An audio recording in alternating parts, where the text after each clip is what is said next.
To go on and introduce our guest speaker for tonight's general membership meeting. He is the country head of Jones Lang LaSalle in the Philippines and holds the position of international director in the global firm. He is responsible for steering the overall direction, strategy, and growth of the firm.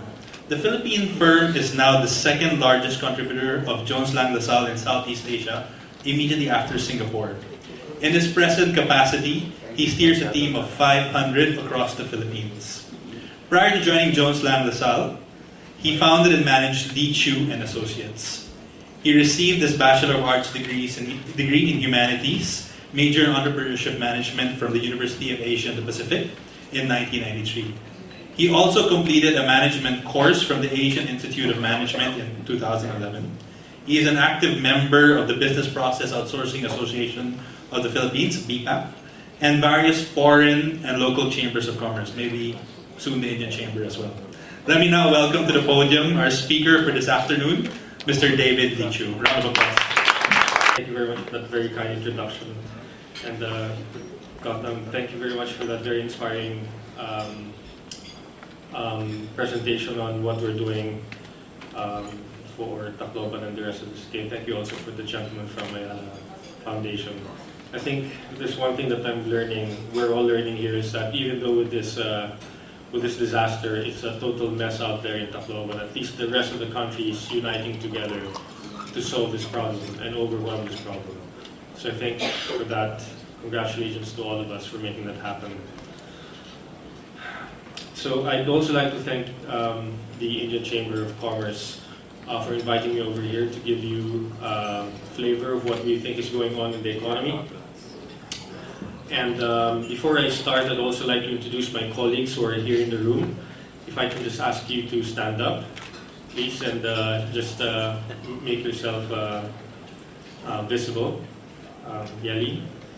This is Yali. Francis there, and Joy. And Jericho over here. So if you have any questions, and you can please feel free to ask any of us during or maybe later. I'd like to kick off by saying that I might be a little red today, but that's primarily because President Mercury gave me a margarita and he assured me it was very light in alcohol, but I think little alcohol is relative. Anyway, if I slur or fall asleep here, just don't worry. I'm going to try to cover a very wide sector of what's going on in the Philippine economy. And I think I would like to say that we are quite optimistic as a firm about the way the country is going, despite what's happened in Zamboanga, despite what happens in the earthquake zone, despite what happened to the typhoon zone that we've all been hit with just in the last 4 weeks. So I'm going to do this by covering the office sector, the retail sector, residential sector, and the tourism sector. Okay. So just very quick facts about the Philippines. I think you're very, very familiar with what's going on in the country. But what is very surprising to many people is our fiscal situation. The Philippines is actually one of the better placed countries economically because our debt levels are fairly low. If you look at public debt to GDP, it's roughly about 50% going down to 42%. Hopefully in the next 9 to 12 months, that's what the government's trying to do. Private sector debt to GDP is roughly 30%, 33%, and household debt to GDP is about 6%. These three ratios are some of the lowest and best numbers in the world. In the US, household debt, who knows? It's 100%, it's 90%, it's 120%. Europe, the same thing. Public debt is definitely more or less in that area. So they're very shocked.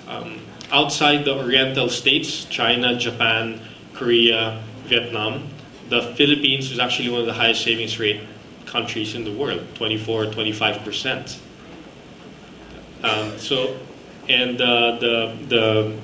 The amount of dollars we have under reserve, 80 billion going to 85, hopefully in the next few months. It's also quite quite positive for us. It speaks very, very well for us. So we are very conservatively managed fiscally. Next. So I'd like to start off with what I'm always asked: when did this boom really start? Okay, I think we're all in agreement that there is some kind of boom going on in the Philippines. If I'm asked all the time, I say that it probably started sometime in 2003, 2004, at the very bottom of our political crisis. The very, sorry, not the bottom, the very height of the political crisis and the very bottom of our economy. I think that's when it started. We built about 26 business districts in Metro Manila alone in the last 13 years, beginning year 2000, 2001. 13 business districts. The total land area of that is roughly about 1,300 hectares. If you combine Makati and Ortigas, and if you include, let's say, Binondo, that's not going to get you more than 300 hectares of land. So we have quadrupled the amount of developable land in the last 12 years, and many of these business districts that you're familiar with, from Eastwood City, Marigal Business Park, Fort Bonifacio, Ortigas Center, the Mall of Asia area, the up-and-coming Casino City, all those districts have almost, 80%, 90% developed in those 10 years. Okay? You can't do that without some kind of boom pushing all that development. And today you have roughly about 250,000 square meters of office space in McKinley Business Park. 6 years ago, that was just a piece of dirt. And in 6 years, 250,000 square meters of office space. Okay? Pretty much overnight. And the occupancy levels is practically 95% going to 100% before the year ends. So many companies are there, and that's just one of the business districts. Eastwood City, which started in 1998, fully developed. It's doubled in size, doubled in capacity, and there's no vacancy. You look at Fort Bonifacio. Fort Bonifacio is the most important business district in the Philippines. If you had put money there in the early 2000s, you would have made 7 times your money today. Okay? The amount of capital appreciation for Bonifacio, the amount of transaction volume, the amount of money going in there, the amount of development capital going in there is unlike anywhere else in the Philippines. To us, it is the safest place to invest in anything, whether it's a coffee shop or a real estate project in Bonifacio, than anywhere else in the country. Yes, it's a bit more expensive today than it was 5 years ago, 10 years ago, but that's the price you pay for added security. Okay? It's unfortunate that we only have one screen. Maybe next year, next year, when you invite me over here again, not that you're obliged to, but we will make sure that we have multiple screens over. Many of these districts are fully developed, but the bottom 5, so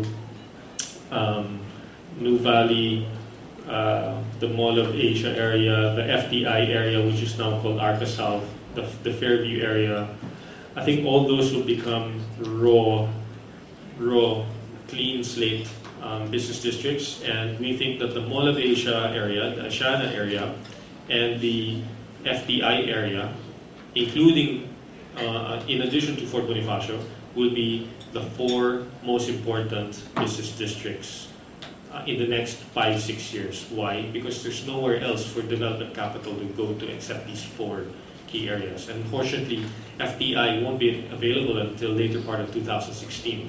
So I think the Mall of Asia area and the Asiana area, you'll see very dramatic growth levels going on there. This slide will show you, so it's color-coded, so at least you can see a bit better from afar. The gray color shows you the amount of space existing today. The red shows you the amount of construction going on in the next 4 years, all the way to 2016-17. Okay? The very tall gray bar there is Makati. How much space is in Makati? 3 million square meters of office space today. How much office space in Ortigas? Roughly about 1 million square meters, and in Bonifacio about 600,000 square meters. Sorry, I'm reading that wrong. Yeah, 600,000 square meters. So what is Bonifacio today? Bonifacio is roughly about 12% the size of Makati today, only. In the next 5 years, 4 years, you see that big red bar there, that's Fort Bonifacio, office space under construction. There's 1 million square meters of office space under construction there. The amount of office space under construction in Bonifacio is greater than all the construction projects in Metro Manila combined. All in the next 4 years. Very dramatic growth. So in 4 years, 2016 or 17, Bonifacio will be roughly 40% the size of Makati. So we have been doing business in Bonifacio since it was a piece of paper back in 1995. Okay, and we have been bringing tenants there since 1999, 2000, when the very first office building came up there. And what we have seen in the last 12, 13 years is a constant migration out of Makati to go to Fort Bonifacio. Why? Because of the fact that Makati is just so congested, and so everyone is looking for the next nearest greenfield to go to. That's Bonifacio. The other thing is that Bonifacio is probably the closest you could ever be to be a Singapore or New York. Okay, it's like 4 blocks of New York or maybe 4 blocks of Singapore only, but it's like an oasis in the country. And every time we bring foreigners there, they just get blown away by the order. It's just the total opposite of the rest of the Philippines, right? Order, master plan, credible enforcement of property rights. And the other thing is the amount of construction that's going on there. And this slide just shows you the office side. The residential side looks very, very the same. The amount of condominium space there and hotels under construction is more than anywhere else in the Philippines. So again, we think the Mall of Asia area, the Asiana area, what we call the Bay City, I think Quezon City is starting to ramp up, although it's still going to be very hard to get developable land in Quezon City. And then Alabang, eventually, I think, hopefully soon, you're going to see a spurt in development and movement in companies migrating to Alabang, hopefully in the next 4 or 5 years. So what's happening in the office sector? The Philippines is actually one of the largest office markets in the world today by square meter terms. Okay, so the Philippines as a country is very unassuming, because when I give these stats to the foreigners, they get awed. Okay, so last year we saw 480,000 square meters of transactions just in the office space. And tenants are doing 2 things. One group of tenants, the one on the left, show you all the tenants committing to office space existing today. The other slide on the right shows you the amount of tenants committing to office space under construction to be completed 6 to 12 to 24 months from now. So they are pre-committing to office space as early as now because they cannot find quality office space today. If they did, they would rather take quality space today. But because they can't find it, because they're growing so fast, they are committing to office space 1 year out, 2 years out. We're involved in a project called Net Park, owned by the Net Group of Charlie Rufino and Jack Paseo. It's one of the largest buildings ever built since year 2000. It's about 66,000 square meters of office space, leasable. The total construction area, 100,000 square meters.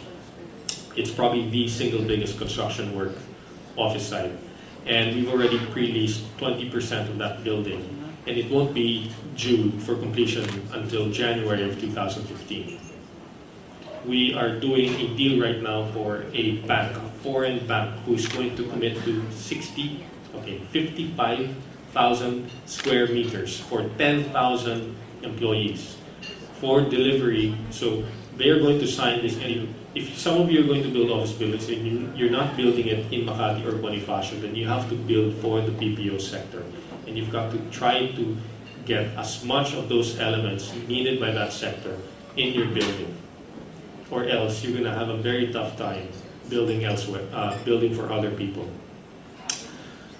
Previous slide. Yeah.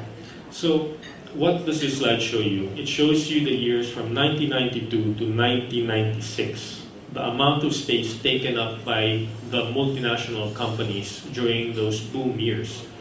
As many of you will recall, 1992 was the first time in probably 30 years the Philippines went back into the global investment market. It's the first time in 30 years that multinationals, the outside world, actually said, hey, the Philippines, that's an interesting place. Let's go set up a business there. That happened in 92 to 96. How much space did it take up a year? Anywhere from 150 to 190,000 square meters of office space each of those years. And the best example I always use is the insurance industry. Because prior to 1992, our insurance industry was less than 10 companies. Manulife, Sun Life, and AIG, Philamlife, who've been here 100 years, 120 years, 150 years. And then a number of local companies like Insular and Ayala Life. But from 92 to 96, we saw that list grow from 10, 12 to as much as 60 companies. All hiring companies, hiring people, taking up office space. And we're going to see that additional demand on top of, in addition to the BPO industry very soon. In fact, we've seen trickles of it since 2012. So I always liken 2012 like 1992 because 2012 was the first time in maybe 15 years that the global sector, the global market actually said Philippines and not take us in a bad way. Okay? So I think we all have to accept maybe the realization that this will happen. It is happening today.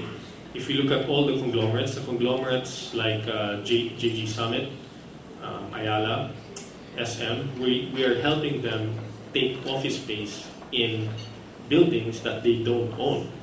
And the only condition they give us is that, okay, if I'm SM, do not ever put me in an Ayala building. If I'm Ayala, do not ever make the mistake of offering me, showing me SM buildings, Robinson's buildings. And the same. So, why? Why are they doing that? Because they've run out of space themselves. They're growing in size and headcount because their businesses are growing. And many more companies are doing the same. When PruLife, I don't know if some of you are here from PruLife, but I'm told that 5 years ago they had 2,000 agents. Now they have close to 7,000 agents. All needing office space, some place to live, some place to have coffee, some place to have a meeting. Next. So I'm going to tell you a bit briefly about the BPO industry. The BPO industry today employs something like 800,000 people. And 75% of that is in Metro Manila. Another 6 to 7, 8% in Cebu, and the balance scattered all over the Philippines. Now, we have a very disproportionate share of this market. We service something like 9 of the 12 largest BPO companies in the Philippines today. So Convergys, employing something close to 37,000 people, is a company we service. As an example, 37,000 people today. Convergys is the largest single employer in the Philippines today. So what does that mean when we service something like 9 of the 12 largest and many other companies in the BPO industry? It means that we've transacted something close to 55 to 60% of all the transactions in Manila, 70% of those in Cebu, and 90% of those in the provinces, the BPOs that you see in the provinces. So I've personally traveled all over the Philippines, including the call center we brought in Tacloban many years ago, who now need to relocate to Cebu because of what happened. So the learning there is very revealing because many of the BPO operators globally have seen companies gathered together in small areas, like what we're doing in the Philippines, in Metro Manila. There's roughly, I don't know, a couple of thousand companies just in Metro Manila. You don't find that anywhere else in the world today. Because every time that happens, you see labor rates go up, you see prices of real estate go up to a point where it's not feasible. That's what happened to secondary cities in the US. That's what happened in Ireland, Scotland. That's what happened in Australia, and that's what's happened in India. So many companies started to penetrate the provinces until they realized that, number one, the infrastructure is just too risky. And number two, the amount of people educated enough to work in these places are just not enough yet. Case of point is somebody like Convergys. How many people does Convergys have to hire every month? 3,000 people every month. And that's just to sustain their existing operations of 37,000. What's the hiring rate? Roughly, let's be generous, 10%. So in order for you to hire 3,000 people, 10%, you've got to go through 30,000 people to find your 10%, 3,000 people. How many towns? You will eat through a town, you will eat through these small cities in 2 months, 3 months. So the call centers we brought to Dumaguete, we brought this one call center in Dumaguete that wanted to go from 800 people to 1,200 people. And it took them 2 years, 2.5 years to hit that level. And they've interviewed every single person on the island, everybody. The taho vendor, the taxi driver, the jeepney driver, the sari-sari store vendor, everybody. They ran out of people to hire in Dumaguete. It took them 2 years, and now at least they're stabilized there. If you're doing non-voice work, it's a lot easier. So a company like SPI started in Dumaguete with 50 people only back in 2004, 2005, and today they're close to 3,000 people, all doing non-voice work. And I think that's fascinating. And because of that, these two companies that we brought, the call center and SPI, they transformed Dumaguete. Because before, there was like, oh, David, we're so proud to show you our very first Jollibee, our very first McDonald's. And I say, wow, that's development in the provinces, They show you their first fast food chain. Now there's like so many internet cafes, so many coffee shops. It's like, wow, people are blowing 50, 70, 80 peso coffee. Their salary is like 200 pesos, but they blow a quarter of that in coffee. All the hotels are booked just because of the BPO industry. It's really dramatic. The volume of tricycles, the volume of jeeps, the volume of taxis, all multiplied by so many fold. The amount of businesses, private businesses, the amount of employed people in Dumaguete is ballooned. In Manila, these are the top 5 locations: Makati, Quezon City, Ortigas, Bonifacio, and Mandaluyong, which is the pioneer area.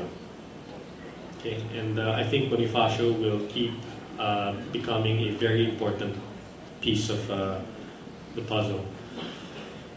So where's the industry today? The industry today employs 800,000 people. It contributes roughly $11 to $13 billion to the economy.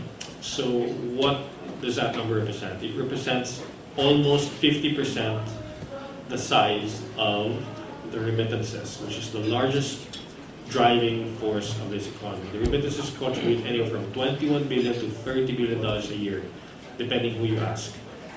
And the BPO industry is anywhere between 1/3 to almost 35% of that number.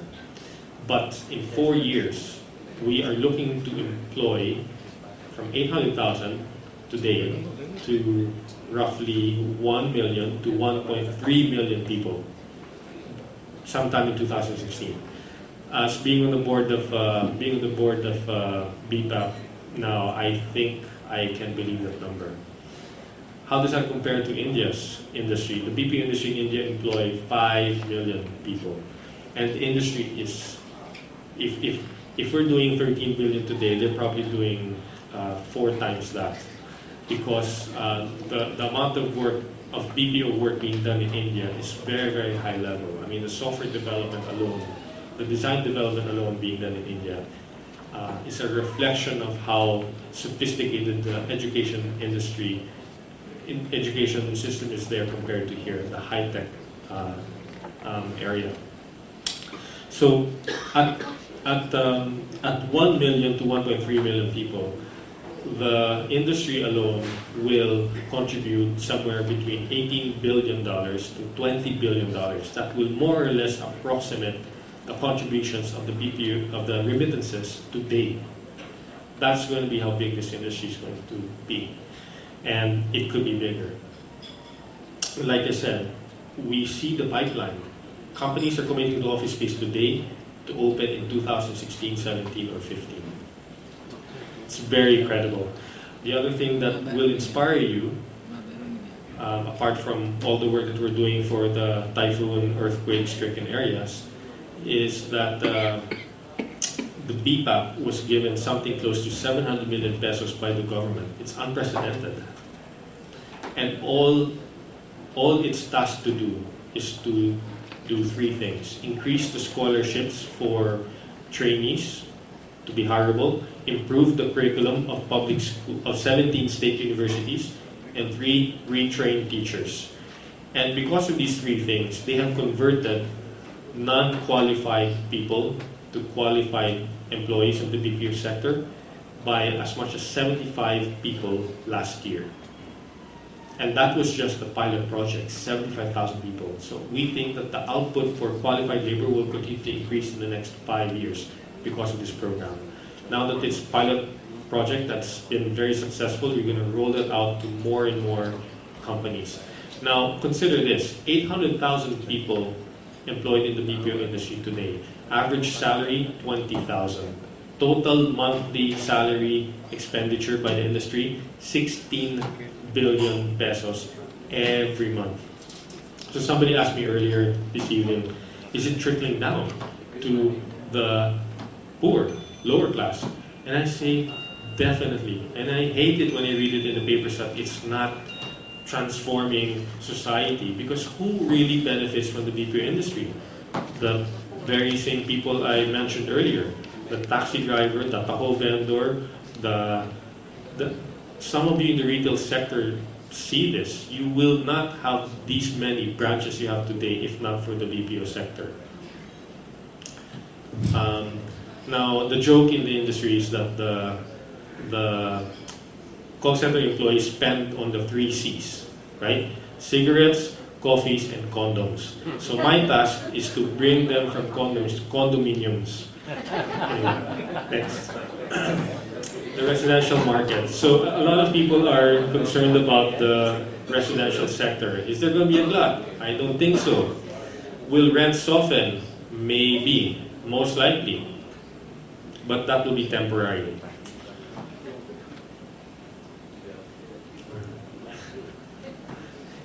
You don't want my condominium joke?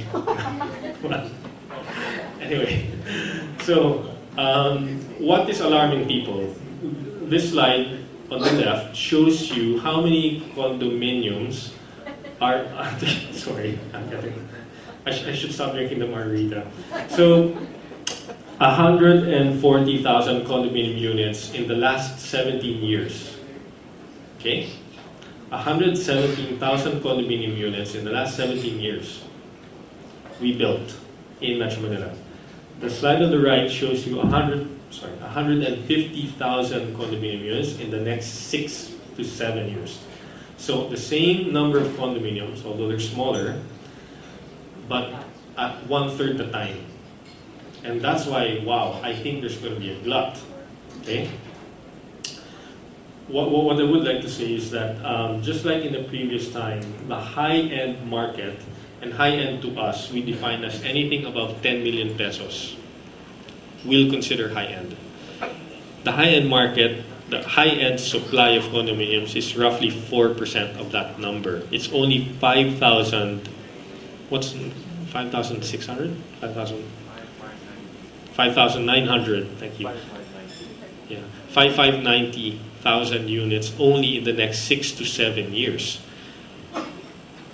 That's not really a lot of units if you consider that. And bear in mind that this is already fossilized information, because by the time these companies launch it, they've already pre-sold, pre-committed anywhere from 70 to 90% of the stock. Sorry, before I go on, it reminded me of how I ended up in this podium, because RT, thank you very much for inviting me over and making this all happen. Because somebody like Ayala Land, for example, in the suites, sold most of the condo units in the suites in just about 3 weeks. They could have sold it for much sooner. It's just that they limited the buyers, the limited amount of units each buyer can buy. So they, instead of one family making Pacquiao 10 units, 12 units, they said, no, your line you can only buy 3. You and 2 of your kids. Your line, your brother, you can only buy 3 units. The other brother, you can only buy 2 units. If not for that effort, they probably would have wiped out all this stock for much, much sooner. And the suites was caused quite a bit of scandal, because they were the first project in the Philippines to launch a product that was priced at 180,000 pesos per square, and it got wiped out. Okay, a 270 square meter unit, 270, 300 square meter unit will cost roughly 60 million pesos.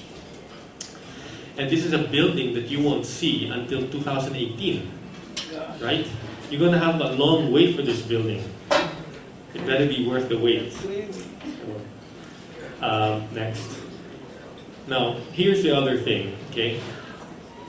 Red is, so I'll just tell you what the colors mean, okay? Red means 1.5 to 3 million peso units. Gray is 3 to 6. Thank you. And then blue is 6 to 10. And then the yellow color is 10 million up. The 10 million up is 4%. The red is 55%. 55% of the condos in the market under construction today are priced below 3 million pesos. Okay? The other, what is that, 37? 32, thank you. I can't see from this angle. The other 32% is priced between 3 million to 6 million. They're middle class. That's the middle class market. That's 32%. So that's basically almost 90% of the stock is really catering to the lower and middle class of the market. How many units is that? That's like 125,000 units in the next 7 years. Okay? Now, how many, and that's so there's 125,000 condo units in the middle class market. Okay? How many people live in Manila? Roughly 10 million. How many people use Metro Manila every day? 14 million people. How much infrastructure does Manila have? It's good for 4 million people. So, where are people going to live? Remember that for the last 40 years, we have lived through double-digit inflation. It is the only time in history that we have gone through single-digit interest rate environment. And that's what allowed people to buy these units and upgrade. Because we were living in double-digit interest rates for 1.5 generations, 2 generations, people couldn't really afford real estate until now. But what happened in the last 30 to 40 years, right? Family sizes 30 to 40 years ago was basically 2 parents and 5 to 6 to 7 kids, right? In the last 40 years, those 5 to 7 kids are all more or less, in the 30s to 40s. They're all hopefully employed, somewhat independent financially. And so many of these parents who are now in their 60s or 70s are saying, wow, I'm pretty okay. Life expectancy is still another 10 plus years. I've single nesters. I'll sell my house and I'll move into a condo. Or I've got money now. I'm not paying for tuition. I'm only subsidizing the lifestyle of some of my kids, not all of them. And some of the ones who are still staying with me, I'm going to kick out of the house next week. And I'll buy them a condo. And I'm going to say, hey, stop spending on cigarettes, condoms, and coffee, and start investing in condos. So I'm going to go put 10%, 20%, 30% down for your condo, and then you pick up the amortization. Fine. Every Saturday, every Friday, because I love you and I want to see you, come back, bring all your laundry for the week. We'll wash it for you. Sunday, you leave, bring your new clothes, bring a whole week's worth of food so you don't have to cook and spend on it. Just get out of the house. So, the next thing I would like to challenge you is, where does the middle class live? Right? You just have to look at where the middle class live. Where do they live? You just have to drive around Makati, outside Makati Central Business District, in Taguig, outside Fort Bonifacio, in Pasig, outside Ortigas Center, in Quezon City, outside the IT Park in Eastwood, and that's where you see the middle class. In very hard economic properties that are 40 years old, they probably renovated at best twice in those 40 years. And they have easily at least 2 generations living there. In many cases, 3 generations, who hopefully with all these affordable condos coming up, they'll be able to upgrade and move out. Okay? Neighborhoods that looked really nice 30 years ago don't look very nice today. That's the other piece. Another factor, if you live in a house in a non-gated village, it's just a matter of time before you get broken into. And you can only have that happen 2 or 3 times in a span of a few years before you say, I've had enough of this. Right? I have a very good friend of mine who went to one weekend out. The next day, he had a sign in his wall that says, thank you very much, because people broke into his house while they were away and cleaned up the whole house. At least they were nice enough to say, yes, don't wander anymore, we took your stuff from you. So the middle class really will be shifting out of these houses into condos. The other mindset there is that people are shifting out of, I'm so obsessed with owning house and lot, to, okay, fine, I will live in a condo. And frankly, the size of the condos here are very comparable to the condos you see in New York, in Hong Kong, in Singapore, in London, right? And yes, you can say yes, but they're very, very pricey. That's true. They're 10 times more expensive. But don't forget, the purchasing power of those people are 10 times also. So in relative terms, in prorated terms, we're very, very equal. There's one more point I wanted to make, but I'll remember. And this is the supply of condominium units every year, okay? Spread out into pricing and number of years. But the reality is that many developers will say, I will finish my building in 2016, but frankly, they will finish it in 2017, 18, 19. So even the supply is quite elastic.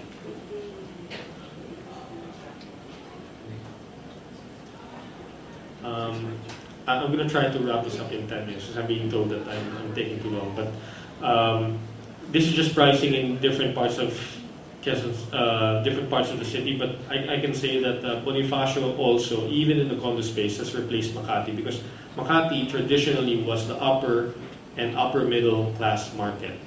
That's been replaced by Bonifacio. Makati now is predominantly a middle market today. Next. And in terms of the high-end condos, there's only 2,000 condos under construction or launched today. Primea, Raffles, Two Rojas. Two Rojas did extremely well with, I think they've done 50% sales, selling just to the people living in One Rojas. And the biggest one everyone's waiting for is the Shangri-La, because the Shangri-La one has 98 units. So, for information, that's the one going up in Fort Bonifacio. The first few levels, the hotel, the middle, the service apartment, and the very top are the apartment units. The smallest what they're thinking of is that the smallest unit will be 350 square meters. There's to 400 square meters. That's more or less. They'll have a handful of units in the 250 range, only because of the cut. They couldn't cut it any bigger, so they settled for 250. Predominantly 350 to 400 square meter apartments, and they've got one apartment for 750 square meters. How much are they thinking to launch? Anywhere between 215,000 per square to 250,000 per square. What does that mean? That means for a 350 square meter condo, it's going to cost you something like 95 to 100 million pesos for one condo. And the line is so long. And what are they doing? They're not selling. They're saying, yes, we're going to sell eventually. We're just waiting for the market to keep going up. So eventually they're going to launch it. But this will be probably the best condo project in the Philippines. It will be, according to them, the best hotel in the Philippines. Next. Retail. Retail is a very boring sector because there's one big gorilla there called SM. You might have heard of that company. And then they've got something like a 60% market share, followed very far by RLC, very far by Ayala Land. And maybe another interesting stat I could share with you in the next slide is that here's something that's interesting. Okay, 4 of the 11 largest malls in the world are in the Philippines, owned by SM. Next year, when they finish 2 other malls, 6 of the 11 largest malls in the world, owned by SM, 5 of them in the Philippines, 1 in China. That China mall will be the largest mall in the world by 100,000 square meters, compared to the second biggest mall. So how big is that mall going to be? It's about 770,000 square meters. The many foreigners are saying, what?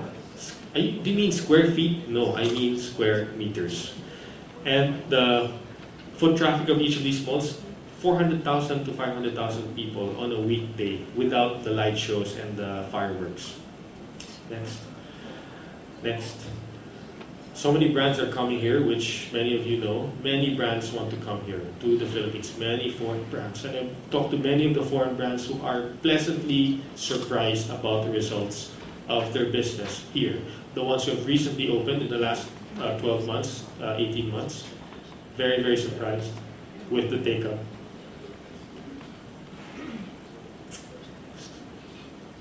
Next. Tourism. Okay, tourism for me is the next big thing. If only we stop messing around with our neighbors. Okay.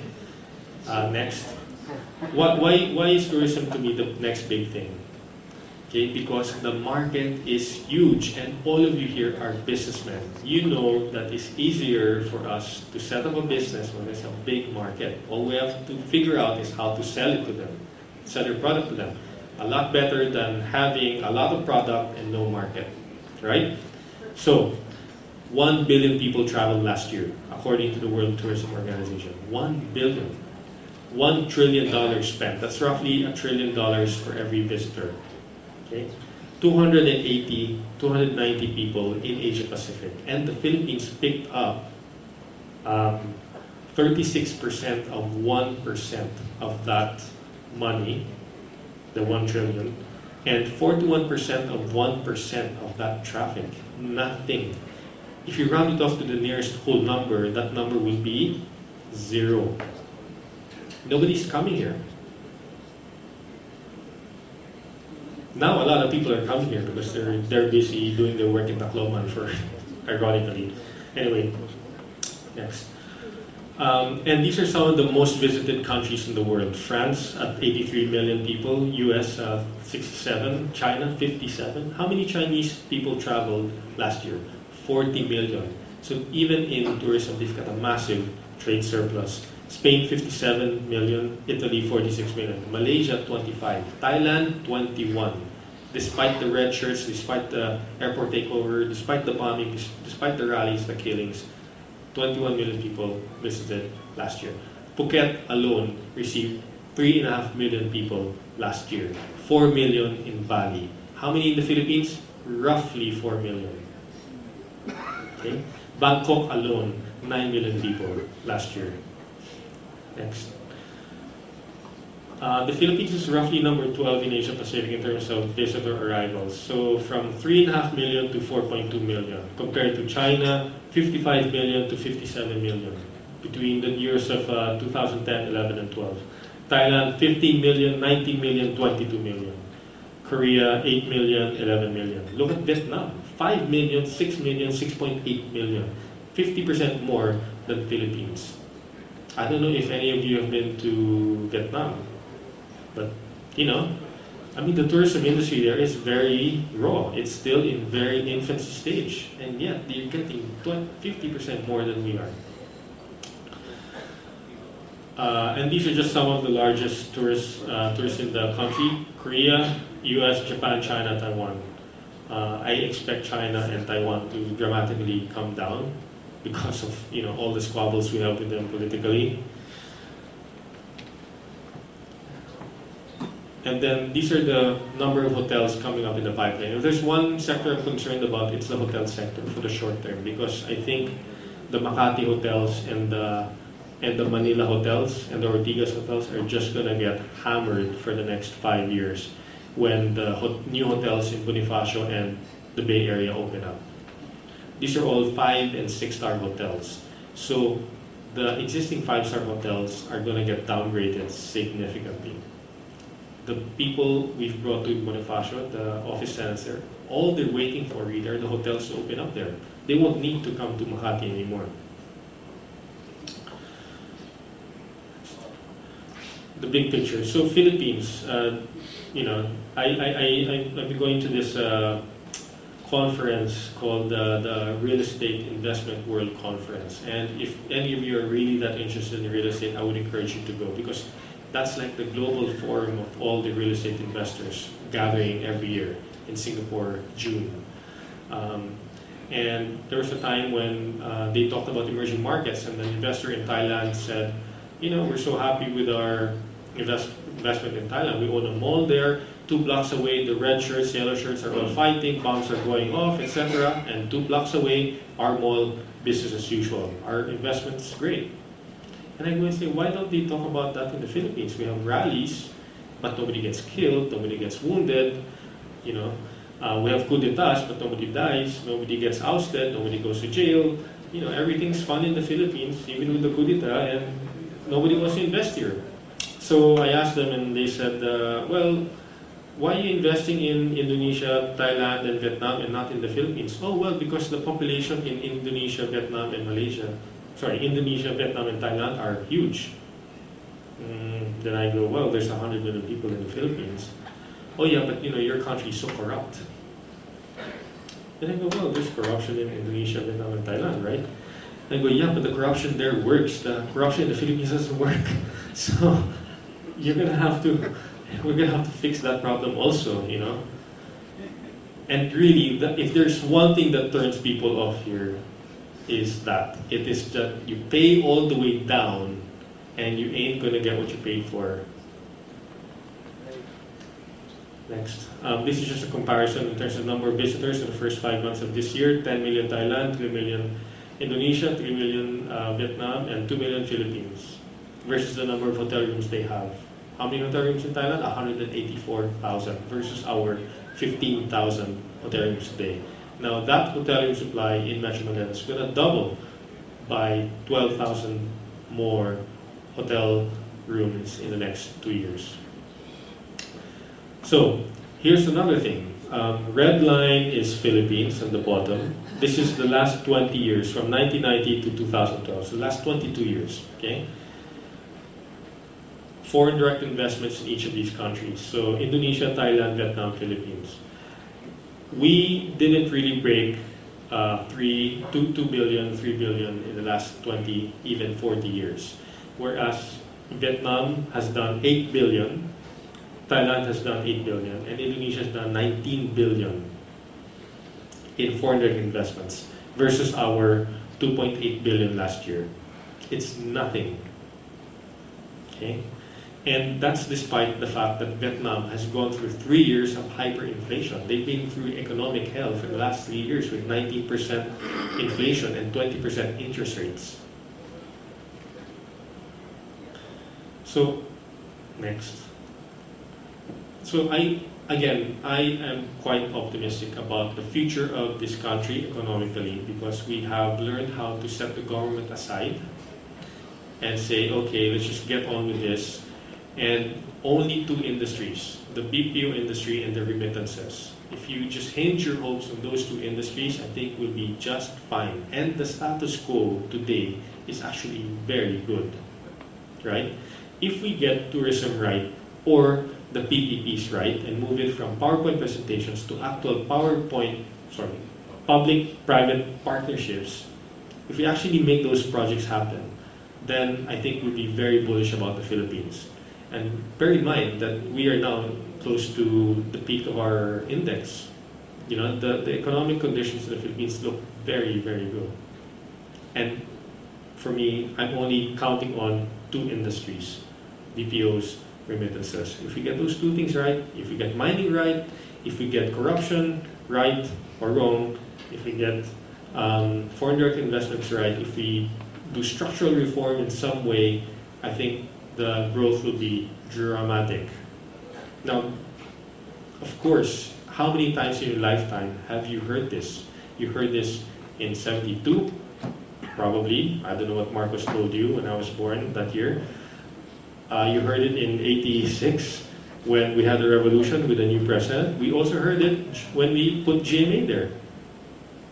Right? But, next slide. This is just a summary of the PPP projects, which doesn't really matter because we've seen it all in these PowerPoint presentations many times. Next. The point I was trying to make is that despite everything that's going on in the Philippines, we have seen growth. So the bright red bars, so this calendar is 2001 to 2012. So the red bar is overseas remittances. Number 2, the dark red one shows you BPO contributions. So from less than 1,000 people employed in 1999 to about 800,000 people employed today. You know, how many multiples is that in 10, 12 years? And then the remittances from $5 billion to $21 billion officially registered. There's probably another $8 to $10 billion unregistered flowing into the economy. And then the gray line shows you the tourism traffic from 1.5 million in year 2000 to roughly about, the government says, 4 million last year. And the text at the bottom of that is every single event that's hit the Philippines, from coup d'etats to uprisings, to landslides, to typhoons, to flooding, to dengue, SARS, bird flu, what else? Tacloban, all the disasters, all the reasons why companies shouldn't come here. And yet, you saw so much growth. This building houses one company called JP Morgan. We helped them grow 200 people from zero. Sorry, I'm talking about the BPO operations of JP Morgan. We helped them grow in this building from 200 people. We did that in 2005, 200 people. Today, there are 13,000 people. They grew from 200 to 13,000 people through all that. So many other companies did the same thing. Okay, you look at Convergence started operations here in 2003, 2004 with 500 employees, and now they're the largest employer in the Philippines with 37,000. Many, many, many more stories are like that, and many more companies are coming despite all these issues that you see here. That's why we are optimistic. Next. And it's amazing what people say about the Philippines today, which I never thought they would ever say even just 3 years ago. The most interesting thing was back in Chicago last week. They had an emerging markets conference with the Global Executive Council. So these are the top guys, all talking about the issues in real estate globally. And one guy said, there's a fellow here in the Philippines. Why don't we go and invite him to ask some questions?